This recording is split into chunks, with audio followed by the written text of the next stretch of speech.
Hello students, आज आम discuss करवा semester 5th subject history of modern Europe core paper 11 आमर चैप्टर रहिबो द फ्रेंच रेवोल्यूशन बा फरासी राष्ट्र विप्लव। फरासी राष्ट्र विप्लवर कारण मान उल्लेख कर भितर आमे राजनैतिक कारण एवं सामाजिक कारण विषय आलोचना कर सारी। आज आम डिस्कस करवा फरासी राष्ट्र विप्लव निमंते बौद्धिक कारण केते दुर्दायी थिला ता वर्णना कर। सो स्टूडेंट्स एबे हम स्टार्ट करवा। एक्चुअली फरासी दार्शनिक एवं लेखक माने निजर रचना तथा लेखा माध्यम तत्कालीन फरासी सामाजिक राजनैतिक और धर्म अवस्थार कठोर समालोचना करथिले। दार्शनिक मध्य तुमर मॉन्टेस्क्यू, वोल्टेयर एवं रूसो प्रभृतिंकर नाम विशेष भाव में उल्लेखयोग्य। यही दार्शनिक गण तत्कालीन स्वेच्छाचारी राजतंत्र शासन, धर्म संबंधी कार्यकलाप, असहिष्णुता एवं सामाजिक वैषम्यर तीव्र समालोचना करथिले। सेमाने प्रत्यक्ष भाव में विप्लव में अंशग्रहण करनथिले मध्य राजनैतिक विशृंखला और सामाजिक दुर्नीति संबंध में जनसाधारण को सचेतन कराई देउथिले। प्रथमे आम आलोचना करिबा दार्शनिक मॉन्टेस्क्यू विषय रे। मॉन्टेस्क्यू अनेक देश परिभ्रमण करी विभिन्न राजनैतिक चिंताधारा संबंध में सम्यक धारणा लाभ करथिले। से दुर्नीतिपूर्ण शासन और संभ्रांत मानकर सुविधा सुजोग विरुद्ध रे स्वर उत्तोलन करथिले। से विभिन्न प्रकार शासन व्यवस्थार समीक्षा करने संगे संगे इंग्लैंड रे प्रवर्तित सांविधानिक शासन व्यवस्था सपक्ष रे निजर मत प्रकाश कले।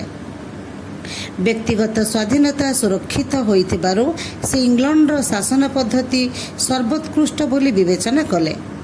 1748 ख्रीष्टाब्द से स्पिरिट ऑफ लॉज बा आईन रो तात्पर्य नामक पुस्तक रचना करी सांविधानिक शासन पद्धति संबंध में लोकों को धारणा देथिले।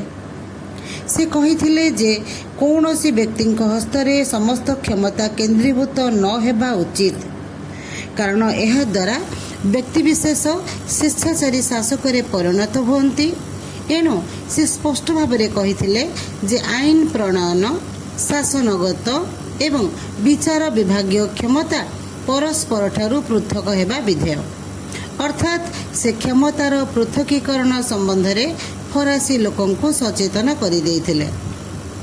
He used to say there is no liberty if the judicial power is not separated from the legislative and executive।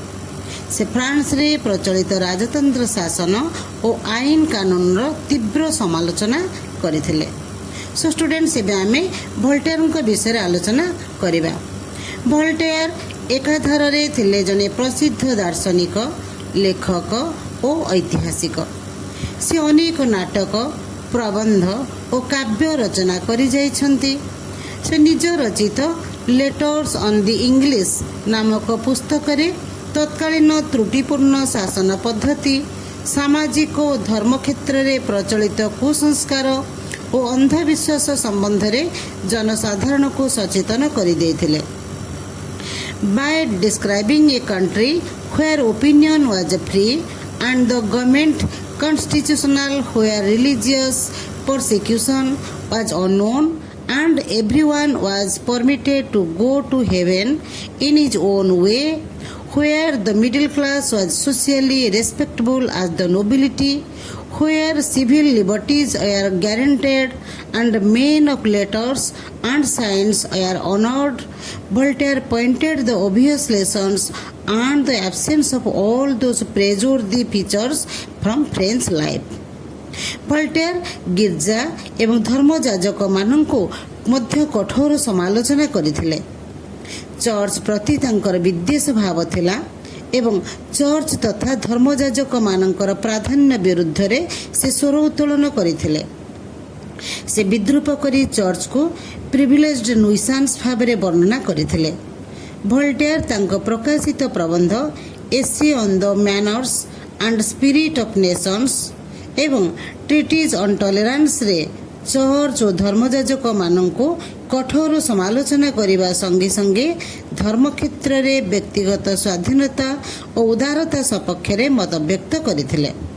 କିନ୍ତୁ ସେ ପ୍ରଜାହିତୈଷୀ ରାଜତନ୍ତ୍ର ଶାସନର ସମର୍ଥକ ଥିଲେ।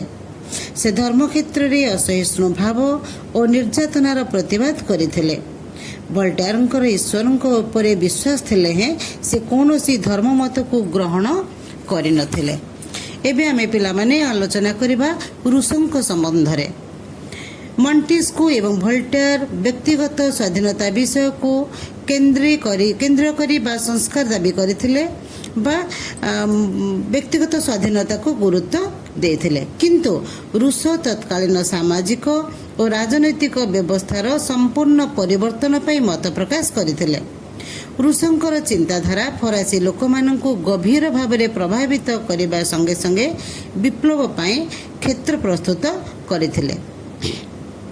ସେ କହିଥିଲେ, man is born free but everywhere he is in chains. ମନୁଷ୍ୟକୁ ପ୍ରକୃତି ପୂର୍ଣ୍ଣ ସ୍ୱାଧୀନତା ଦେଇଥିଲା, ମାତ୍ର କୃତ୍ରିମ ଜୀବନଯାତ୍ରା ମାନବିକ ସ୍ୱାଧୀନତାକୁ କ୍ଷୁଣ୍ଣ କରିଅଛି। ରୁଷୋ ସାମାଜିକ ଚୁକ୍ତି ବା ସୋସିଆଲ କଣ୍ଟ୍ରାକ୍ଟ ନାମକ ଏକ ପୁସ୍ତକ ରଚନା କରିଥିଲେ। ଏହି ପୁସ୍ତକରେ ସେ କହିଥିଲେ ଯେ ଶାସକ ଓ ଶାସିତ ମଧ୍ୟରେ ଚୁକ୍ତି ଯୋଗୁଁ ରାଷ୍ଟ୍ର ସୃଷ୍ଟି ହୋଇଛି। ରାଷ୍ଟ୍ରର ସାର୍ବଭୌମ କ୍ଷମତା ପ୍ରଜାମାନଙ୍କଠାରେ ହିଁ ନିହିତ।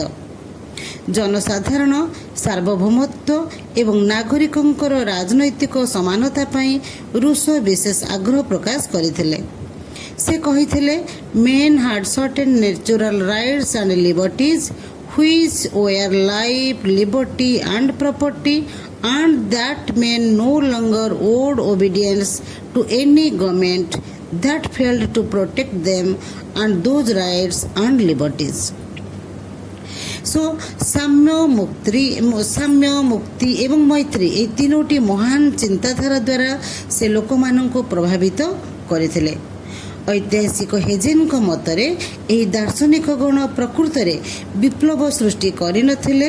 ତତ୍କାଳୀନ ଶାସନଗତ ବିଶୃଙ୍ଖଳା ଓ ସରକାରଙ୍କର ତ୍ରୁଟି ଯୋଗୁଁ ବିପ୍ଳବ ଆରମ୍ଭ ହେଲା।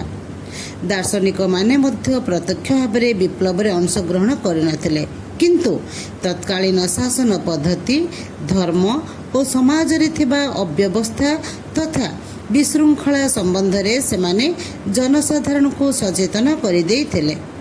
ସେମାନଙ୍କର ଚିନ୍ତାଧାରା ଦ୍ୱାରା ପ୍ରଭାବିତ ହୋଇ ଫରାସୀ ଯୁବକମାନେ ସ୍ୱେଚ୍ଛାଚାରୀ ରାଜତନ୍ତ୍ର ଶାସନ ବିରୁଦ୍ଧରେ ସ୍ୱର ଉତ୍ତୋଳନ କଲେ। ସୋ ଷ୍ଟୁଡେଣ୍ଟସ୍, ଆମର ବୌଦ୍ଧିକ କାରଣ ସରିଲା। ଏବେ ଆମେ ଆଲୋଚନା କରିବା ଫରାସୀ ରାଷ୍ଟ୍ର ବିପ୍ଳବ ପାଇଁ ଅର୍ଥନୈତିକ କାରଣ କେତେ ଦୂର ଦାୟୀ ଥିଲା ତାହା ଆଲୋଚନା କର। ସୋ ଷ୍ଟୁଡେଣ୍ଟସ୍, ଏବେ ଆମେ ଅର୍ଥନୈତିକ କାରଣ ବିଷୟରେ ଡିସ୍କସ୍ କରିବା। ଫରାସୀ ବିପ୍ଳବର ଅନ୍ୟତମ ମୁଖ୍ୟ କାରଣ ହେଉଛି ଫ୍ରାନ୍ସର ଅର୍ଥନୈତିକ ଦୁରାବସ୍ଥା। ଫ୍ରାନ୍ସର ଶୋଚନୀୟ ଅର୍ଥନୈତିକ ଅବସ୍ଥା ଫରାସୀ ବିପ୍ଳବକୁ ତ୍ୱରାନ୍ୱିତ କରିଥିଲା। The revolution was precipitated by the economic factor and the train which had been led by philosophy was fired by finance. ଫ୍ରାନ୍ସର ରାଜାମାନେ ନିଜ ଇଚ୍ଛା ଅନୁଯାୟୀ ରାଜକୋଷରୁ ଅର୍ଥ ବ୍ୟୟ କରୁଥିଲେ। ଧର୍ମଯାଜକ ଓ ସାମନ୍ତମାନେ ବିଭିନ୍ନ ପ୍ରକାରର ସୁବିଧା ସୁଯୋଗ ଉପଭୋଗ କରୁଥିଲେ ହେଁ ନିଜ ସମ୍ପତ୍ତି ତୁଳନାରେ ଅତି ଅଳ୍ପ ପରିମାଣରେ ଅର୍ଥ କର ଆକାରରେ ରାଜକୋଷକୁ ଦେଉଥିଲେ। ସମ୍ରାଟ ଚତୁର୍ଦ୍ଦଶ ଲୁଇଙ୍କ ରାଜତ୍ୱ କାଳରେ ଫ୍ରାନ୍ସ ଅନେକ ୟୁରୋପୀୟ ଯୁଦ୍ଧରେ ଅଂଶଗ୍ରହଣ କରିଥିଲା। ଚତୁର୍ଦ୍ଦଶ ଲୁଇ ଫ୍ରାନ୍ସର ଶୋଚନୀୟ ଅର୍ଥନୈତିକ ଅବସ୍ଥା ଉପଲବ୍ଧି କରି ନିଜ ମୃତ୍ୟୁ ପୂର୍ବରୁ ତାଙ୍କର ଉତ୍ତରାଧିକାରୀ ପଞ୍ଚଦଶ ଲୁଇଙ୍କୁ କୌଣସି ୟୁରୋପୀୟ ଯୁଦ୍ଧରେ ଅଂଶଗ୍ରହଣ ନ କରିବା ପାଇଁ ଉପଦେଶ ଦେଇଥିଲେ। କିନ୍ତୁ ସମ୍ରାଟ ପଞ୍ଚଦଶ ଲୁଇ ସେଥିପ୍ରତି ଭ୍ରୂକ୍ଷେପ ନ କରି ଅଷ୍ଟ୍ରିଆ ସିଂହାସନ ଆରୋହଣ ସଂକ୍ରାନ୍ତୀୟ ଯୁଦ୍ଧ ଏବଂ ସପ୍ତବର୍ଷ ଯୁଦ୍ଧରେ ଅଂଶଗ୍ରହଣ କରିଥିଲେ। ଏହି ସବୁ ଯୁଦ୍ଧରେ ବିପୁଳ ଅର୍ଥହାନି ଘଟି ଫ୍ରାନ୍ସର ଅର୍ଥନୈତିକ ମେରୁଦଣ୍ଡ ଭାଙ୍ଗି ପଡ଼ିଲା। ଫରାସୀ ସମ୍ରାଟମାନଙ୍କର ଅର୍ଥ ବ୍ୟୟ ଯୋଗୁଁ ଫ୍ରାନ୍ସର ଜାତୀୟ ଋଣ ବିଶେଷ ଭାବେ ବୃଦ୍ଧି ପାଇଥିବା ସଙ୍ଗେ ସଙ୍ଗେ ଜଟିଳ ପରିସ୍ଥିତି ସୃଷ୍ଟି ହୋଇଥିଲା। ଫ୍ରାନ୍ସର କର ନିର୍ଦ୍ଧାରଣ ବ୍ୟବସ୍ଥା ମଧ୍ୟ ତ୍ରୁଟିପୂର୍ଣ୍ଣ ଥିଲା। यही सब समस्या को दृष्टि रे रखी शेष षष्ठदश लुई कौन से प्रकार कर प्रजा मान वृद्धि करें ना कारण केवल प्रजा माने ही राज्य को कर प्रदान करुले तेणु 1774 ख्रीष्टाब्द सम्राट षोडश लुई टर्गट को जड़े जी कि जड़े विशिष्ट अर्थनैतिक परामर्शदाता थिले बड़ इकोनोमिस्ट थिले तेणु तांको फ्रांस रो अर्थनैतिक परामर्शदाता भावे नियुक्त कले। टर्गट घोषणा कले जे no bankruptcy, no increase of taxation and no more borrowing. से राजकीय खर्च मध्य ह्रास करिबा पई पदक्षेप ग्रहण कले एवं सबु श्रेणीर लोकंको उपरे कर धार्य पई से सम्राट को परामर्श देले किंतु साम्राज्ञी मेरी एंटोनियर हस्तक्षेप जोगु सम्राट षोडश लुई टर्गट को कार्य अंतर करने को बाध्य हेले।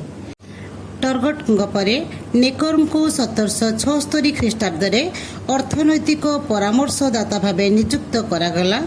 नेकर राजस्व संग्रह प्रणाली परिवर्तन करने संगे संगे आय व्यय विवरणी संबंध में सठिक विवरणी रखा उद्यम कले।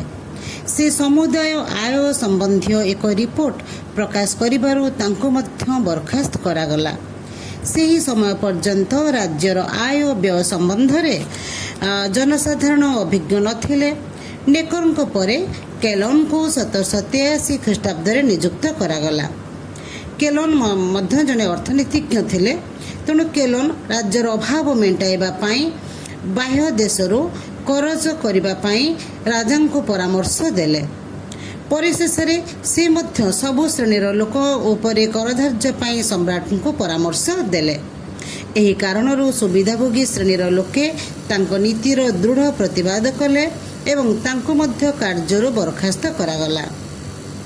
परिशेष सम्राट षष्ठदश लुई फ्रांस अर्थनैतिक परिस्थितिर परिवर्तन पई पार्लियामेंट बा स्टेट जेनराल आह्वान करने को बाध्य हेले।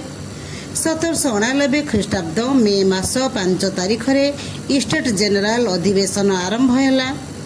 धर्मजाजक और सम्भ्रांत मानक सहित तृतीय श्रेणीर लोके मध्य एही अधिवेशन रे जोग देबे बोली दाबी कले किंतु यह गृहीत न हेबारु 17 जून 1789 ख्रीष्टाब्द तृतीय श्रेणीर सदस्य मानक नहीं गठित पार्लियामेंट को जातीय सभा बोली घोषणा करा जायथिला। सो स्टूडेंट्स एबे चैप्टर टी संपूर्ण भाव कंप्लीट हैला। जदि कहार किछि डाउट रहिछि मते तमे कमेंट्स माध्यम रे जणाई परिबो। Thank you.